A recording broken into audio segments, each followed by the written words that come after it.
اعوذ باللہ من الشیطان الرجیم بسم اللہ الرحمن الرحیم۔ السلام علیکم ورحمۃ اللہ وبرکاتہ۔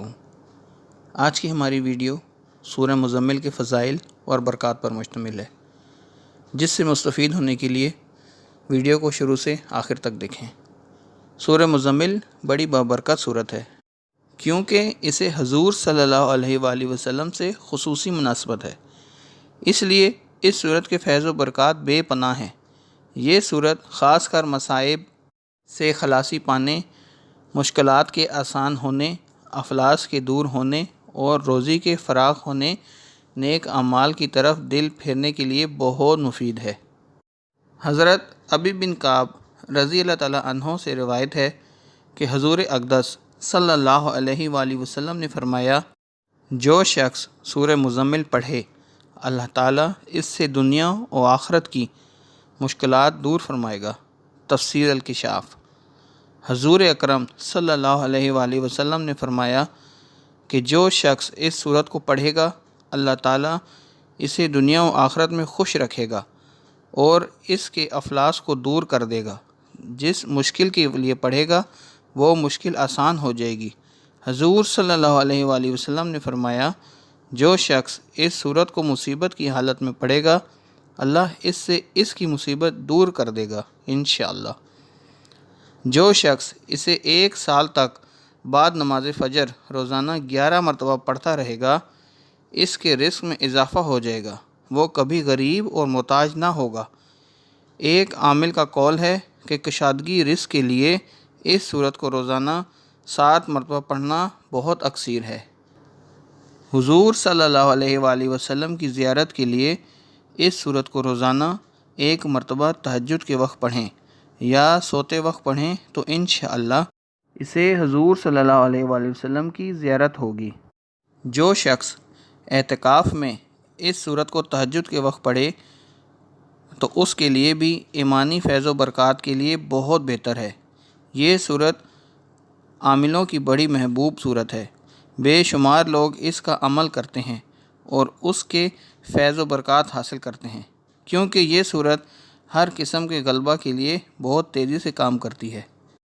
اگر کسی کے رزق میں رکاوٹ آ گئی ہو یا کوئی ایسا مسئلہ درپیش ہو گیا ہو جو بظاہر ناممکن نظر آ رہا ہو تو اسے چاہیے کہ 40 روز تک خلوت میں بیٹھ کر اس سورت کو 40 مرتبہ روزانہ پڑھے۔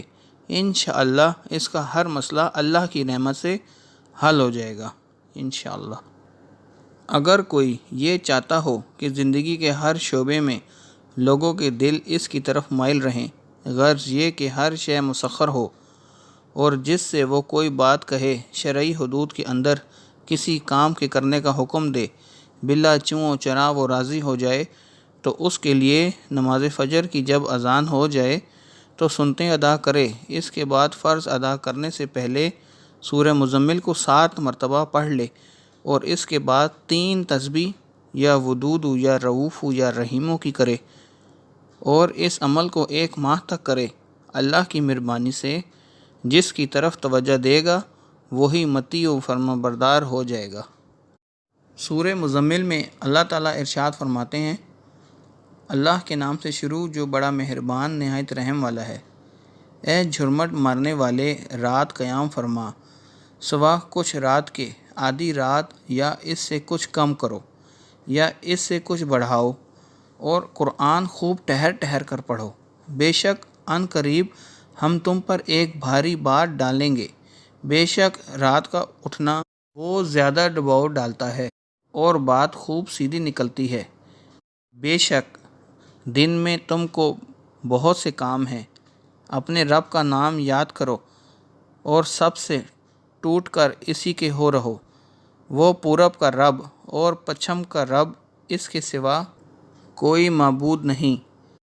تم اسی کو اپنا کارساز بناؤ اور کافروں کی باتوں پر صبر فرماؤ اور انہیں اچھی طرح چھوڑ دو اور مجھ پر چھوڑو ان جھٹلانے والے مالداروں کو اور انہیں تھوڑی مہلت دو۔ بے شک ہمارے پاس بھاری بیڑیاں ہیں اور بھڑکتی آگ اور گلے میں پھنستا کھانا اور دردناک عذاب، جس دن تھر تھرائیں گے زمین اور پہاڑ ہو جائیں گے ریتے کا ٹیلا بہتا ہوا۔ بے شک ہم نے تمہاری طرف ایک رسول بھیجے کہ تم پر حاضر و ناظر ہیں۔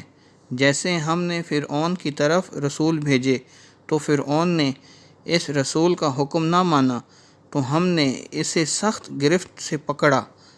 پھر کیسے بچو گے اگر کفر کرو اس دن جو بچوں کو بوڑھا کر دے گا، آسمان اس کے صدمے سے پھٹ جائے گا۔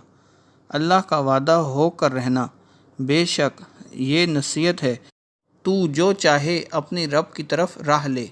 بے شک تمہارا رب جانتا ہے کہ تم قیام کرتے ہو، کبھی 2/3 رات کے قریب، کبھی آدھی رات، کبھی تہائی، اور ایک جماعت تمہارے ساتھ والی، اور اللہ رات اور دن کا اندازہ فرماتا ہے۔ اسے معلوم ہے کہ مسلمانوں تم سے رات کا شمار نہ ہو سکے گا، اور اس نے اپنی مہر سے تم پر رجوع فرمائی۔ اب تو قرآن میں سے جتنا تم پر آسان ہو اتنا پڑھو۔ اسے معلوم ہے کہ عنقریب کچھ تم میں سے بیمار ہوں گے اور کچھ زمین میں سفر کریں گے، اللہ کا فضل تلاش کرتے، اور کچھ اللہ کی راہ میں لڑتے ہوں گے۔ تو جتنا قرآن میسر ہو پڑھو، اور نماز قائم رکھو، اور زکوٰۃ دو، اور اللہ کو اچھا قرض دو، اور اپنے لیے جو بھلائی آگے بھیجو گے اسے اللہ کے پاس بہتر اور بڑے ثواب کی پاؤ گے، اور اللہ سے بخشش مانگو، بے شک اللہ بخشنے والا مہربان ہے۔ اپنی روزمرہ کی زندگی میں اللہ پاک کا ذکر زیادہ سے زیادہ کیا کریں، اور صدقہ خیرات بھی زیادہ سے زیادہ کرنے کی کوشش کیا کریں۔ انشاءاللہ اللہ کے حکم سے سب پریشانیاں دور ہو جائیں گی اور ہر کام میں آسانی پیدا ہو جائے گی۔ آپ ان اعمال کو اپنی زندگی کا معمول بنا لیں، انشاءاللہ اسی طرح اللہ پاک کے حکم سے دن بدن حالات بہت بہتر ہو جائیں گے انشاءاللہ۔ کوشش کریں کہ دوسروں کی زندگیوں میں آسانیاں پیدا کریں، اور آپ سے کسی دوسرے کی دل آزاری نہ ہو۔ اسی کے کرنے سے ہماری اپنی زندگی میں بہت زیادہ آسانیاں ہو جائیں گی انشاءاللہ۔ اگر آپ کو ہماری ویڈیوز اچھی لگیں تو آپ ہمارے چینل اسلامک تحائف کو سبسکرائب کریں اور ویڈیوز کو لائک اور شیئر کریں۔ اللہ پاک ہم سب کی مصیبتوں اور پریشانیوں کو دور فرمائے، آمین ثم آمین۔